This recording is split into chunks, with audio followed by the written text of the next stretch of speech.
Welcome to Super Smoke Bros Podcast. Four teachers fueling our passion for smoking foods one smoke at a time, discussing step by step recipes, successes, failures, and everything else that we fire up. The bros will be interviewing celebrity pitmasters and your everyday backyard barbecue titans. Cheers to a new episode and smoke on, my friends. Welcome back. Another episode of Super Smoke Bros is about to begin, and we have a phenomenal guest tonight. He might have got sick of me because I kept on hounding him on Instagram because I saw so many of his posts and the way he barbecues. I gotta get this guy on. I gotta learn what he does, And plus he's an intimidating looking dude too. He's pretty ripped, so I was like, I hope he doesn't get too mad at me, keep on bothering him. But he did it. Stefan Kina he's a God-fearing family man. He's his infusion of Asian and Hawaiian into the barbecue, his recipes. He catered the 150th Kentucky Derby and so many collabs. If you watch him and his infusion of his Hawaiian background, his barbecue is second to none. So we welcome you, Stefan, to joining us here on the Super Smoke Bros. We are very humbled to have you on as a guest, and I can't wait to learn about your secrets and your style and able to get it out there to all the fans, the 400 some followers we have and all that stuff, so they can learn about the great things you're doing. And a lot of people would say game-changing things you're doing. So welcome, Stefan, to Super Smoke Bros. I appreciate it. Thanks, guys, again for having me. Yeah. Yeah, great to see you. Yeah. So Colin, I think you're up, right? Yep. All right. Yeah. So yeah, like Z said, great to meet you. Super excited to have you on here. My name's Colin Sheehan. It says Courtney Sheehan. I'm on my wife's computer, so I didn't have time to change it. But anyway, we all have our unique journey. All, the four of us, we all kind of got started in different ways. And there's, different influences that we've had. So who are some of the people that have helped you along the way, and kind of what led you to where you are today?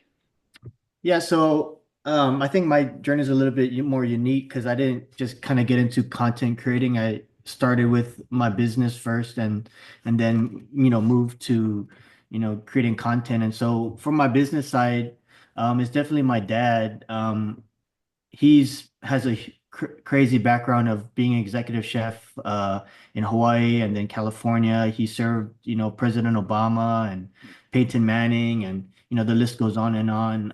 And so, but I didn't have a culinary background. I never even touched food until I kind of started barbecuing. So when I did start, he was instrumental to how I should set up my catering, how to go about doing, serving for our food truck and everything.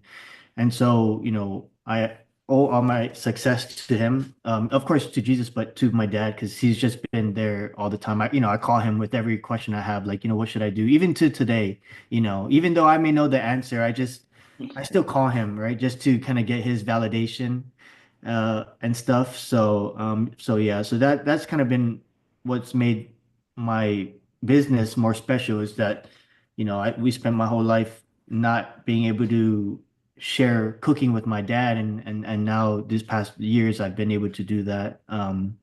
So that's been really cool. And then I guess for like, creating content, I owe a lot to a lot of the friends that I have online, like Big Javi. He's kind of the one that kind of first brought me into open fire cooking. And that's kind of where the friendships that I have now were made, going out to do events in like Oregon and then Texas. That's where I met like Al, Captain Ron, they were just on the show. So, Yep. TFTI, he's like the face of barbecue, right? He's been a good friend of mine, and Blazing Star. So, the list goes on of all these people that, really helped me get where I am. I just started, I think, almost 6 months ago shooting content, and I started for a different, like, again, people kind of just shoot content and then kind of build their businesses off of that. But I built my business first and then got into content creating. But I didn't start from like not trying to get people to follow me because I had all these influential people already following me and supporting me. And so that really helped, that was super instrumental to, the success that I've had in this short amount of time. Awesome. Yeah. Brian, not Andrea, like it says on the screen. Uh, but yeah, you had such a huge background, and I'm seeing you do all sorts of like fusion things on Instagram and stuff. I'm wondering what's your favorite barbecue flavors, or what's your favorite profiles to work with? Yeah, so when I first started, I was just watching, people online. Like I was big into Meat Church. So and Chuds, and so whatever they did, I was mimicking, right? Because I didn't know anything about barbecue until that, like, till I started my business in 2021, so I didn't really know anything about barbecue until like 2020. Growing up in Hawaii, our idea of barbecue is super different, than the mainland. So Mhm. from there, I was always just, salt, pepper, garlic, whatever Texas did, that's what I was doing. And then as I started to evolve as a, someone that liked to smoke meat, that's when my creativity started to grow, where I started to have different ideas, of flavors to incorporate. And so first we started to kind of do like Asian fusion, where we keep the meats the same as Texas, but we did like rice bowls for our food truck, noodle bowls where we, use lo mein noodles and everything. And it it wasn't really until um, we got ready for the Kentucky Derby where I started to really incorporate flavors into the meats and how I did it. And so, I mean, one thing I'm super proud of is for the Kentucky Derby, they asked me to do a specific. They wanted Hawaiian flavors into my food, and so I was trying to see what's like a flavor that nobody's doing, but that I can still use brisket because briskets are my specialty. And then Mm. so I came up with this miso sauce that I used, Mhm. and like whenever whoever I've given it to so far, I mean they've just been loving it. And that's something I'm trying to get bottled. But that miso sauce that I've been doing on brisket, is really kind of taken off where a lot of people are trying to incorporate miso in their dishes now. Because it's a super underutilized flavor in barbecue. You see it in Japanese cuisine, some Hawaiian, but just in general, miso is underutilized in my opinion. So that's why when I first started shooting content, I was using a lot of miso. And it's just a different, different takes. And then I started to grow now. I've got a huge following now in Hawaii this past couple of weeks. And so a lot of my dishes now is like Hawaiian because my following is, you know, I think I got like a lot of followers. Like for me, it's a lot, like I think 4,000 or something in the 8,000. past couple. Is that? You have 8,000. Yeah, Yeah. yeah. And so I think I had 4,000 like in December 21st. And from there to now, I think we're almost at 9,000. Yep. And that's all people from Hawaii, Oh, wow. And so I'm trying to shifting my gears to all these dishes that I grew up with, but not only doing it how I grew up with it, but how I can incorporate my barbecue flavors in it now, or my barbecue techniques, or everything I learned. So yeah, I'm proud of it because, not much people are doing that kind of stuff on Mhm. in their content either right now. And so I'm glad that I found an avenue because I was in a testing mode this whole time, Mhm. until I kind of found this, until got this following from Hoy, it kind of helped me shift my gears. Mhm. Yeah, it's been fun, it's Yeah, that's awesome. really fun. That is awesome. You definitely found your niche, that's for sure. Yeah. All right, I guess I'm next. I am also Brian, so it's easy to remember. So, I do appreciate you on social media, without sounding too creepy, because I like to, as some people know, social media snoop on people. And I knew this was going to be like an amazing interview because I felt like we had a lot in common. Like a lot of us, we're very similar. I'm a very religious person myself. I really appreciated the tribute you did to your father on social media, and I'm really close I to my appreciate it. father. I thought that was a really cool post. third, I saw you're military, former military. Yeah, I was in the Army. Yeah, so my brother served for the Marine Corps. So Okay, so nice. yeah, so thank you for your service, by the way. I Appreciate appreciate it. Thank you. it. Yeah. And then lastly, my wife and I did a 5-year anniversary a long time ago, trip to Hawaii, and Ah. we fell in love with those flavors, especially my wife. So I'm always looking to get brownie points with my wife. I mean, so like this is going to be great. So anyways, without my question is actually what's one thing that amateur pitmasters don't see in your social media or videos, because you do have a lot, like I was referencing. Yeah, I think it's because when I first started my Instagram page, it was kind of just my business page. So I'll post, where I'm gonna be, what we're where we're serving at and stuff. So it wasn't really, I didn't have a lot of engagement or post to cause engagement. It was just kind of a way for me to reach the local followers here where they can find me. And now that I'm doing content, all they see is the content that I'm putting on.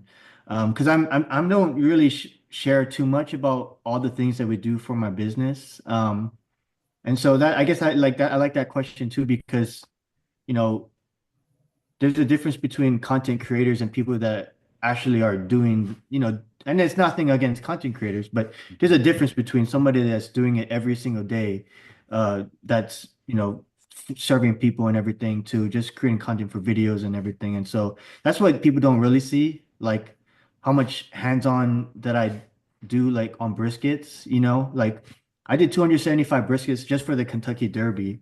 And some days, this year or last year, we do like 3 or 4 weddings a day. And I could go through 30 or more briskets for that day, and so it's so that I think that's what people don't see. Mhm. They just see what you put out and they don't realize, like, I'm up at 2 in the morning, starting my day, getting everything ready for the day, grinding till like 10, 11 at night.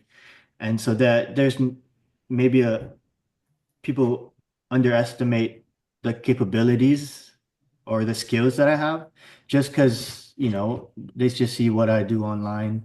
Um, and so I also like the knowledge that I have with briskets. Like, I think I'm one of the, you know, uh, for briskets, it's my specialty. I've had hands-on briskets for, we're going on our 4th year. I touched so many briskets, but because I'm not from Texas, people are like, oh, the people have a higher standard for Texas barbecue if they're from Texas and stuff. Mhm. But it's just like, yeah, so it's just for me, it's like they don't see everything that I do day in and day out for my job, which is serving barbecue and catering for people. And that's, how I support my family. And yeah, so and I don't, on my social media, I don't like to brag and be like, I just smoked, 50 briskets for, a catering and stuff. Or I just cater for, we have a 800-person catering coming up in a couple of weeks, and their biggest client that we do every year. But I don't post that, online because it's just, it just it doesn't make sense to, even though I want people to know what we do.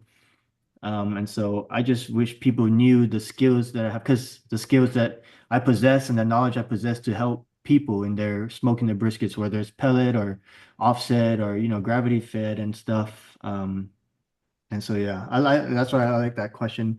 And a lot of times too, nowadays, people will correlate your skills to the amount of followers you have. Mhm. And that's like the far off truth, right? Because you can gain followers by doing all kinds of stuff, but if you match your skills up to it, there could be a big discrepancy. So Oh, Nice. good answer. What a great points there, Stefan. A lot of really good points. I love that last one about, the judgment of your culinary skills based on followers, which is the farthest from the truth. Um, yeah. Yeah, look at that was a us. really good Yeah, point. we like to hope so. Yeah. Yeah. All right. So you kind of alluded to my next question, but I'm always curious, and especially for the listeners to know, and with your presence on social media too, and I love your story and how you started with it, your presence kind of did it a little bit differently. But who are, you name some of your good friends that you have started working with due to, the influence you have, but who are maybe some of the other pit masters that you follow, and why do you follow them? Yeah, so I mean, one of the first people that got me introduced to barbecue was Meat Church at Pittman, and so I follow him. Um, I don't I don't watch his videos as much anymore, just because my idea of barbecue is kind of differing now, um, where I'm trying to be more, Hawaiian style creativity and open fire cooking. But like, Al Fragroni, he's huge to open fire cooking. Him and Big Javi. I don't know if you guys know Big Javi, but he's one that builds those whole steer crosses. Mhm. So he builds this big Argentine steer crosses and pig crosses. Hmm. So those two are the biggest instrumental people to get me into open fire cooking, where I kind of started to get more creative of the art of barbecue. Um, but yeah, so I studied them a lot. Just their techniques, how their setup for so I could try to incorporate that in my business for open fire cooking, and everything. And then that's when I kind of started to get into more of the content creators, like TFTI. He's huge in Cajun and Asian fusion barbecue. Cooking in the Yard, Danny, he helps me a lot too. With my social media and just the way he is able to produce content and engagement and everything. And then another big one is Mike Blazing Star. They're just, they're pit masters, they're content creators, and they're good friends, but just the support they give me and the ideas they give me for my business, and creating content. That's why I follow them a lot. I don't think I know everything, but I'm at that point where I'm not following as much pitmasters anymore. Or I'm just not watching as much. It's just because my creativity ideas are kind of out there, where I'm trying to just do different things that nobody's doing, you Hmm. know. And so I kind of I'm more looking to like people in the culinary game. There's even like I watch an anime, a food anime, and it gives me all these ideas of stuff like freezing a egg to make a tempura egg, but when you cut it, it's runny. I did it once. I spent like 2 hours the other day trying to do it again. It's so hard to get that right, because the egg yolk either gets overcooked, or when you cut it, it's like frozen still. So yeah, it's frustrating like that. And so yeah, I'm kind of venturing out, uh, like even in Japan, like looking at Japanese culinary chefs, because I'm just trying to draw dishes and creativity from other areas that you won't see. You're not seeing in barbecue yet. Hmm. So it's like, how can I incorporate my barbecue skills that I learned from all these great pit masters, but bring it and incorporate it with these dishes that people don't have eyes on yet, or they haven't been, they haven't seen it yet. So yeah. That's awesome. That's awesome. That's Great awesome. answer. Super interesting. Yeah. Yeah, I love the creativity. Like you said, you had your hands on thousands of briskets, and you're looking to expand and get out there and make this whole thing worldwide with some unique flavors and Yeah. combinations. Um, you kind of talked about this question already, but just thinking about like your rise to social media, like in the past month, you've gotten like 4,000 new followers. You said mostly in Hawaii. Yeah. Um, and it sounds like kind of like that's the trend, is like we're going worldwide here, and uh, there's a lot more cool combinations to come. I wonder if you could talk about that a little bit. Yeah. I'm actually flying down to Hawaii to do some filming for some stuff that they got going down there for cooking wise. And I've just been praying that I'm just waiting to hear back from another opportunity that could really kind of catapult me more into the spotlight. And I should be finding out next couple of weeks. But yeah, I'm just this with this kind of year. This year has been like every year's been kind of different. My first year in business, it was building my first 2 years was building my barbecue business. Yes, and then this year is kind of like how can I build my brand outside of Montana now? And so that's why I've been kind of really focusing on, my content creating. And so, I've been really praying just for opportunities. And I'm kind of relying a lot on these opportunities. And I know if it doesn't work out, then, if it's meant to be, Jesus will open up other doors. But yeah, that's just kind of what my hope is this year. Just people to get to know me, my style of cooking, and then how I can inspire other people. Especially, like Asian Americans who aren't really seen in barbecue. There's some in Texas, and Texas is cool, but what about all these other states? Like I'm in Montana, man. There's no barbecue in Montana, but I'm trying to bring that. We were at the Kentucky Derby and they're gonna be known, like Montana's gonna be known as the guy that sent me, that the state that sent me to the Kentucky Derby. So yeah, I'm just trying to do things that nobody does, and most of all, I gotta remember to make sure that I glorify Jesus. That's like the biggest thing for me. Yeah, that's awesome. Yeah, I really Yeah. appreciate you doing different things because I'm always about that. So that's why it's so intriguing, like I told you. Yeah, awesome. So you just talked about a little bit of your rise on social media, and you mentioned how you gained a bunch of followers from Hawaii recently, and kind of talked about how you got into this in the first place. So, did you ever imagine, or would you have ever thought that you would get to where you are now, and especially kind of how it sounds where you're looking to be, and how you could and have been an inspiration to a lot of other people trying to get into the game and do what you're doing? Yeah, man. Like I said earlier, I never cooked my whole life. Like I was even too lazy to microwave food. And it wasn't until I started just kind of watching YouTube. I ate barbecue in Texas when I was stationed there, and that's where I fell in love with it because I didn't even know what brisket was until that point. And so I never thought that I would be providing for my family with cooking. Um, I'm super camera shy. Yeah, like I look back at a video like a week before I shot my first reel, and I was so nervous that I couldn't even, speak in front of the camera. And so to be where I'm at just 6 months later is just kind of mind blowing. Um, I was like, even making my own, like editing and shooting my own reels, like I've never touched a camera before. And so it's been crazy. I talked with my wife about it, like, would you ever imagine me where we're at now, serving food, doing the Kentucky Derby, shooting content, being a content creator, and shit, his answer is no. But it's just crazy what, Jesus can do. Um, and I always make sure I give credit to him. And I don't know if you guys see my profile, but Yep. right at the top it says Jesus Christ is Lord, and I'm like almost 100% certain that a lot of people don't follow me because of that.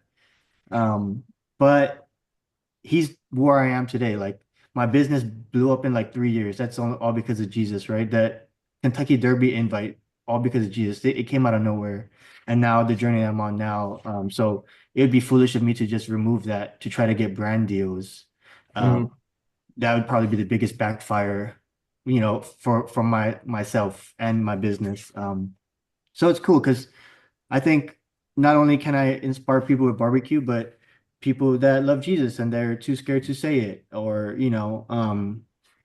when I start to get my name out there, people will reach out to me and be like, I think it's really cool that, that you have that Jesus. Or like moms will reach out to me in Costco because I wear a Jesus Christ is Lord shirt when I serve people. Mhm. And they're like, I appreciate what you do and stuff. So um, it's even though it's my business and I'm trying to build my platform, it's also a better platform for me to, you know, make sure that I am, keep Jesus first and also keeps me accountable because I have a short temper. And so, if I'm blowing and I had to delete some replies that I do on people's when they reply to me, like they're trolling me because I always got to make sure like what what I have to represent, especially because it's right there in the front, the first thing. So Mhm. like I love barbecue. I hope I've been I people I've been seeing using miso and stuff, and so it's cool to inspire people. But if I'm able to make a lasting and more lasting impact for eternity for for them, then then it'll be worth it. And it's not like I'm doing that every single day, but I know that opportunities will rise from it. And then, I can look back and be like, this journey that God got me on was worth it. That's awesome. Honestly, that's what I appreciate about you the most. Like, you obviously know what you're doing with barbecue, but you have a message, and that's a little unique, I think, as well, is that you're more than just a guy that's barbecuing. You have a really great message, and the more we're talking to you, I definitely get a better understanding of that. I appreciate that. Appreciate it. Yeah. I'm kind of interested in this question, actually, because I think we're similar in this way as well, because, as you alluded to, your job isn't on social media, right? That's a supplement to what you really do and what you're passionate about. And that's serving people barbecue, whether it's out of your food truck or catering 800 people events or whatever you're doing. But when obviously social media is an aspect of what you do. So it's hard to find time to do that with your schedule, I'm sure. But I'm trying to think, like, do you have any advice for us that you would share with us, young, inspiring, some of us are young, inspiring pitmasters, that you learned along the way that you wish maybe you would have known going into it? Yeah, I guess, I think, and I see it a lot, in like content creating, but like, there's like no rules to barbecue. There's rules, but there's no rules, like for a lot of people with like Traeger smokers, like just because you wrap for offset, that doesn't mean you have to wrap for pellet. And that's the biggest thing that I try to harp on when I do things, because like sometimes you have to apply what you see, because I don't know if you guys have a pellet smoker. What do you guys cook on? Do you guys cook on offsets or pellets? A lot of stuff for me. Yeah, both. Yeah, yeah. Yeah, all of it. Yeah. So like for the pellet example, you know, and I don't know if it's from like, the first person I heard it was Matt Pittman, and I'm sure a lot of people from Traeger do it too, but they're like, after it hits 165 on a pellet smoker, you need to wrap it. And then no, you can't, because you're not getting enough smoke off of this pellet smoker that you do with the offset. And the reason why you wrap for offset is you start to protect the bark that you build. And so when you're wrapping in with a tray, like a pellet, the bark isn't set yet. So that's why a lot of times it could be an offset color, like a lighter brown, because it hasn't formed yet. And what you're doing is you're stopping that formation of the bark. And so when you take it out, it doesn't look like it would on an offset smoker. And I think that's one of the things that I kind of mastered on that. Well, and it's not like, it's funny to say it mastered like a pellet smoker, but the briskets I put off from a pellet smoker look like it's an offset. Like I did a poll one time on my story, and a majority of people who no majority of people thought it was from an offset smoker because it had a great bark. And that's because you just gotta let it ride, ride it out, don't wrap it. And I had to learn that by myself. Like, I've watched people, I applied some methods from like Goldie's, but it's something I had to learn. And then after I learned that, my mind kind of changed on the way to view the smoker differently for pellets and stuff. So that's like one thing that I wish I learned earlier, because all I was taking was the information that I saw from people on, smoking, like, they tell you, oh, wrap your pork already at 165. But like, why are you wrapping it? And that's when I kind of had to apply my own knowledge of understanding how to smoke meats, to the way I do things. Even like holding meats, like I'll hold briskets in my Arctic coolers for like 16 hours. People are scared to do that. And I found out that applying the skills I learned from my business, a lot of people ask me questions of like, oh, what do you think about holding like this or that or that? And that's because of the knowledge I have from doing it, day in, day out for the past, going to go on 4 years. So yeah, the knowledge that I gained, I thought it was common knowledge until, I communicated with people, and it wasn't. And I was like, well, that's cool, to have this understanding of food service type and how to apply it, for barbecue too. So Oh, great. Stefan, that was just hits home because I remember my first brisket I did in a pellet and I wrapped it too quick. and it's something that you're right. And like when you were talking, it just resonated with me because now like we did briskets for a retirement party, and I just let it ride. I almost didn't wrap it, but till I got that bark, and then you talked about resting it. I rested it for 12 hours, I think, in an Arctic cooler. Yeah, yeah. And I was kind of scared, but I did it. I did my research, and it turned out great. It was phenomenal. But Yeah. and you're right, and um, it's something that you have to just try and get with experience, and you're right on with that. It's good. It's reassuring for me. Thank you. um, this is my favorite question because we all have it. Mine was a tri-tip. Berlin's was his brisket jerky. We all have that when we start off barbecuing that like, well, maybe you haven't, but something that just didn't go well. For me, it was an epic failure on the tri-tip. Um, but is there anything that you remember offhand that maybe that you didn't go quite the way you liked it and you learned from it, became better from it? Yeah, so it was my first event. We just started my business. Like we literally started my business a month ago, and I got into an event, a local event here. So I didn't know what I was doing, how to operate and everything. And so I brought my Traegers down there, and I was just sleeping on site because I thought I had to serve the brisket like a couple hours after I put it off. Like rest time and everything still wasn't. I still didn't comprehend that. And then it was like 3 in the morning and my Traeger caught on fire and my briskets were like, getting hit with all this fire. And I just remember calling my wife at like 3 in the morning. It's like, hey, you have to come here, pick up the briskets and finish it, in the oven. And that was one of the moments where I was like, it's funny to look back on. But that's like probably one of the bigger failures operating. And then once if one of your equipment catches on fire your first event, everything should go smoothly after that, right? For the rest of your business, hopefully. So yeah, that was probably my biggest, the failure that I remember the most. We all have them. Yep. Absolutely. And plenty of failures. Yeah. So this is one of my favorite questions because I feel like we get a large array of answers from the people we've asked this. So I'm excited to hear your answer, especially with kind of the creativeness that you've gone about with the way you cook. So we would all love to know what's one of your favorite things to prepare when you're not on camera or you're not working. Kind of what do you like to prepare for yourself, and maybe it could even be something that isn't associated with barbecue too. Yeah, I don't really cook when I'm not for work. Like I'm always ordering out. I eat Chick-fil-A a lot. Like I'm probably like Oh, the good move. top five Love it. Chick-fil-A consumers here. But yeah, like I really don't cook if I'm not shooting content or working. But if I had, if I have friends over or someone's coming over, someone special or whatever, like friends or whatever, I just do brisket because that's my bread and butter. Or beef ribs. I love beef ribs. That's my favorite piece of barbecue, the dino ribs. But it's just hard to get around here in Montana.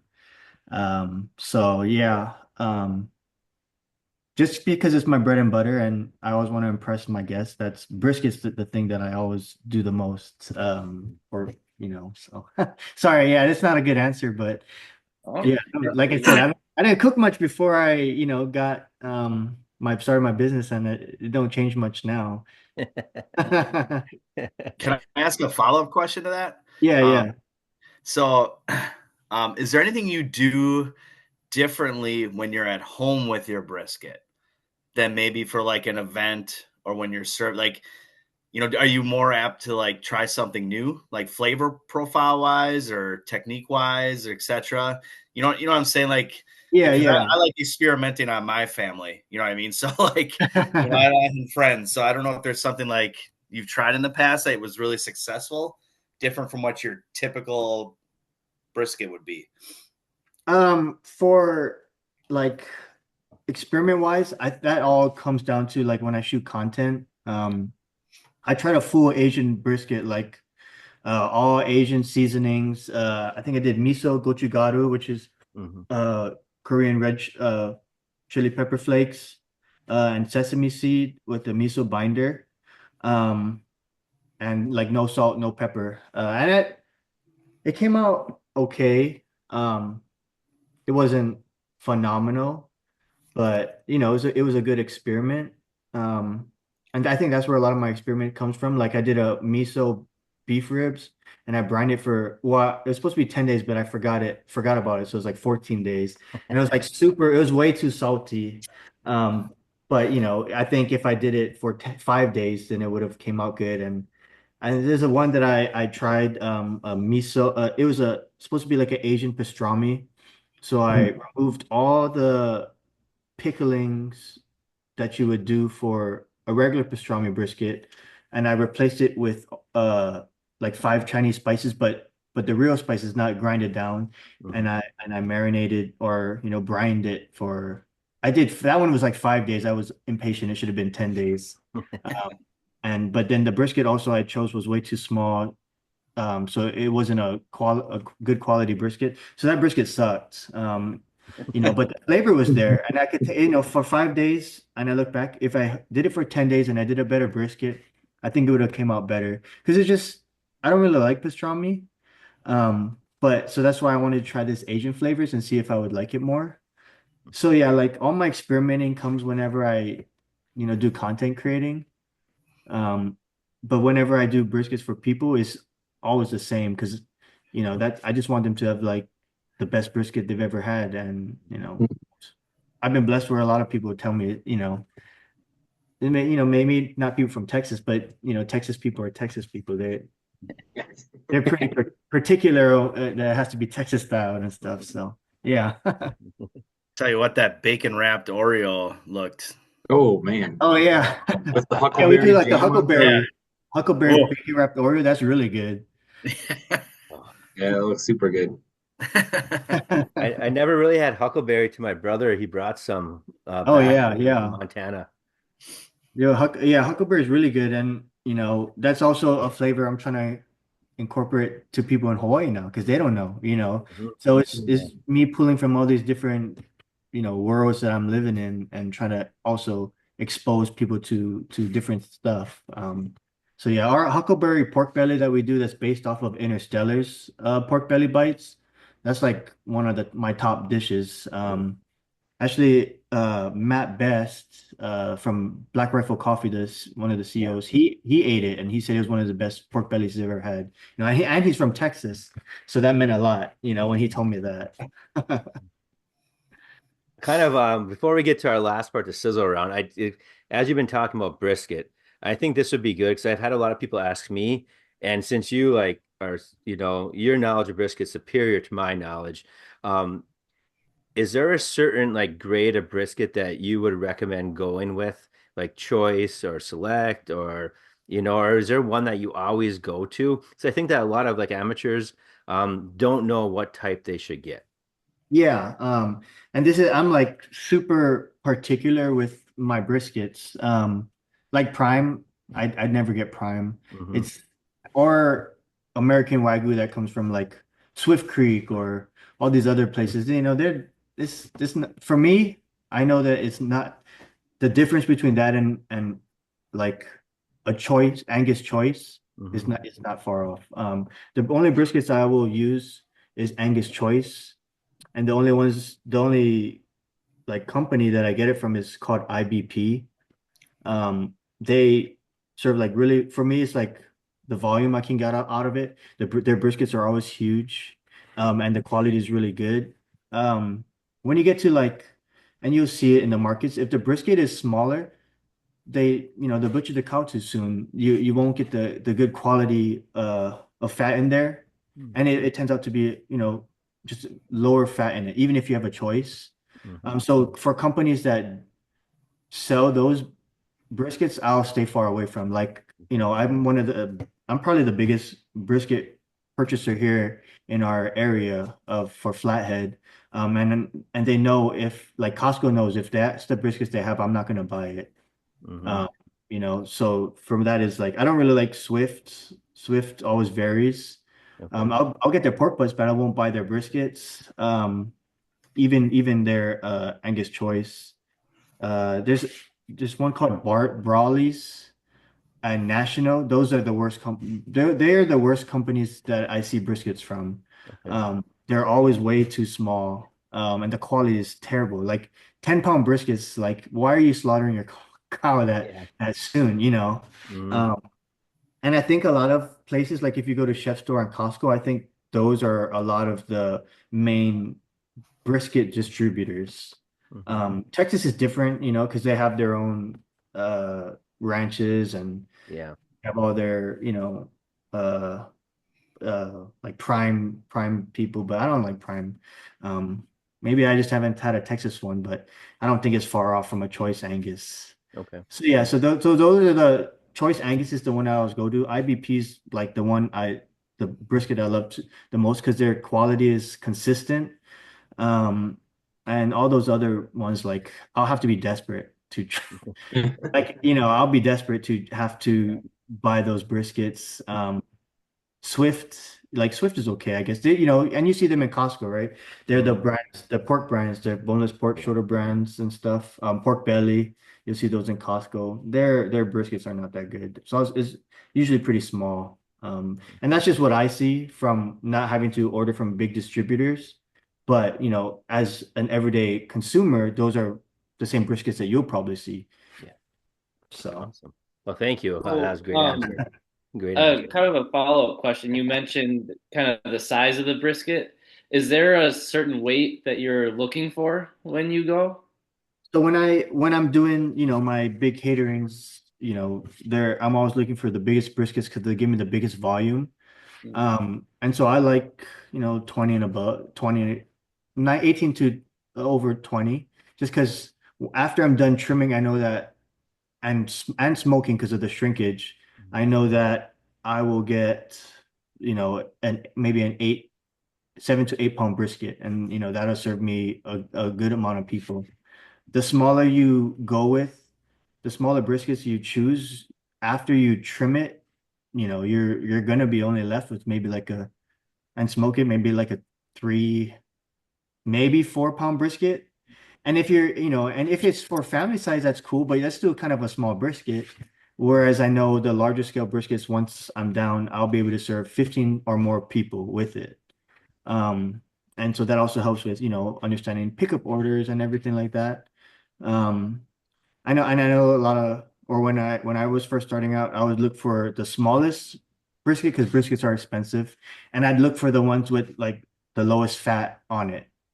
But that's like now that when I look back, that's like my vision was wrong because what I look for now is on the point. There's always for the briskets. I don't know if you see it, but there's always that super huge fat part Mhm. piece that comes off that doesn't they get trimmed. That whole thing's coming off.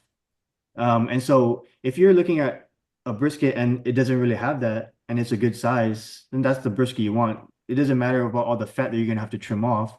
You're because you want to know the waste that you're gonna have. You want to limit the waste. And so what I look for is because when I trim it at the flat, if it's really thin but a big brisket, I know that whole thin part's gonna have to come off when I round it out. And so I like to look for briskets that are thick at the bottom. So I know I'm not going to have a lot of wastage when I round it out. And then I like to look at the point and see how much wastage I'm going to have when I have to cut that part off. So those are like the two main things I look for when choosing briskets. That's what a huge help. That's Yeah. there's so many people that like I wish I had known that, 3 years ago. It'd been Right. huge. But you learn it as you go, but even Yeah, yeah. that was huge. Hmm. Stefan, we always kind of end our podcast here with what we call the sizzle round, where we just kind of go through and it's kind of like a lightning round, I guess, but not a lightning round. So please elaborate as much as you like on your answers.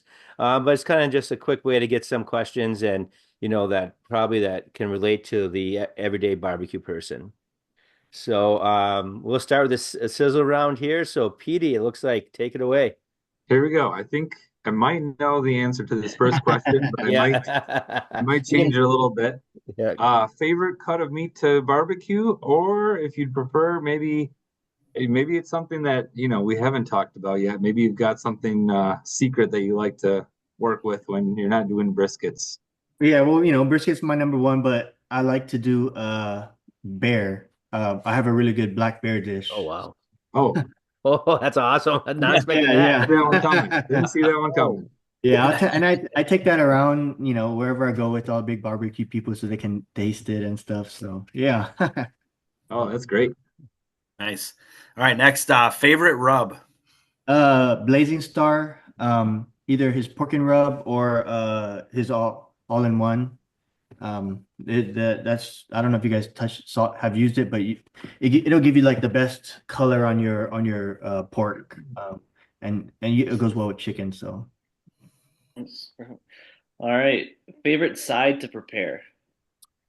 um, I don't know. I don't really eat sides. I guess I mean I always eat rice. So for our catering, mac and cheese is like our favorite thing to make. So we just do mac and cheese. You kind of just answered mine with the favorite side to eat is rice. So Petey, we'll go to your next one. Oh yeah, favorite smoker or grill to work with? I like master built. I have the offset, a 500-gallon offset, but it's just, I don't want to, if I'm not working, I don't want to be by the fire all day. So Yeah. the master built gravity fed, it'll give you that smoke flavor because you can throw wood chunks in with the charcoal. Mhm. Nice. All right, preferred smoking temperature. 180. 180 is going to help you, even with the offset and trigger. Um, it'll help you get a lot of good smoke flavor, and then you can start when turn up the temperature. That's where you can start building your bark and getting your temps up. But 180 is like what my bread and butter. Preferred wood to smoke with? Post oak because I grew up. I taught myself off of Texas barbecue. So Mhm. So, Favorite pitmaster to work with? um, I do a lot with Big Hobby. We cooked. I help him with steers and everything. So yeah, Big Hobby. Yep. All right, favorite either streaming station or music to listen to while you're barbecuing. Uh, yeah, I don't know. I have like a work playlist. It's just mixed um with some like all kinds of like I listen to some like Japanese music. I listen to some, rock music. So yeah, it's just a mix like, just it's like a peculiar mix like me. I'm just a peculiar person. Keep them guessing. yeah. And then a big question to all of our listeners in Wisconsin: your favorite beverage to hold while barbecuing? Probably Dr. Pepper. Yes. Yes, love Dr. Pepper. Yeah, all my friends know I'm a Dr. Pepper fiend, so Yeah. Yeah. I always Dr. Pepper too. I always crack a beer whenever I forgot to smoke it first, but then it's Dr. Pepper. So I love Dr. Pepper too. yeah. All right. Well, that ends our sizzle round. So, Stefan, we just want to kind of let you, if there's anything you'd like to talk about, or maybe let the fans know coming up or anything that you have going on it's or want anything coming up or you might be developing anything you want to kind of to end our show here. So I'm gonna kind of leave it open to you to take it away. Yeah, we just got some stuff in the works and, like the one in Hawaii. So I'll post about that when it's ready, for people to see it. But we're just, hoping and praying that that one opportunity comes up and then I can share it with everyone once, it goes public. So yeah, those are the things that I hope that come to fruition. So Awesome. Well, I'm gonna keep my eyes open for this famous miso if you start bottling this stuff. yeah, I was, that's a goal, man. That's a goal. I Yeah. want to get it Yeah. bottled. I don't want Yeah. anyone to come into Well, this you area I've been working hard on. you let us know and we'll purchase some and we'll be blasting it everywhere for you. I So appreciate it. On that. I Yeah. appreciate you guys having me on again. I'm not a big name, but I appreciate it. And so yeah, thanks guys. No, well, to us you are. So we Yeah. appreciate you. We've been very blessed. Kind of, you were talking about your rise of social media, and we got this idea last year, and to just get barbecue out. It actually came from our students. Our students are like, we always talk about barbecue all the time. We'll bring barbecue in, kids will try it. We bring stuff to the teachers' lounge, and some of our students are like, you should start podcasting. Like, what are you, Well, here we are, and we're talking to you, and we have all these people that we're becoming acquaintances with, and it's like, I can't believe you're on the screen right now. I can't believe Al Fragoni was on the screen last couple Yeah. weeks ago. Like, what's going on here? I'm like Yeah. nervous and stuff like that. So, and as you like yours, all of our, profiles, God-fearing family men. That's what we are. So we appreciate you coming on and just being part of this and spreading the word. And when I'm out in Montana next summer, I'll be hopefully not stalking you too bad and coming over and seeing you. Yeah, just let me know. Yeah, and Mhm. definitely I try to hook you up with my brother too, as well as he's out there. I think you guys are getting along really, really well. So, and stuff like that. But Stefan, we always end our podcast with smoke on. And so if you wouldn't mind ending our podcast tonight with, it's kind of our motto, smoke on. Okay. Are we all saying it? Is that how? All you, my good man. Oh, you smell? All right, smoke on. And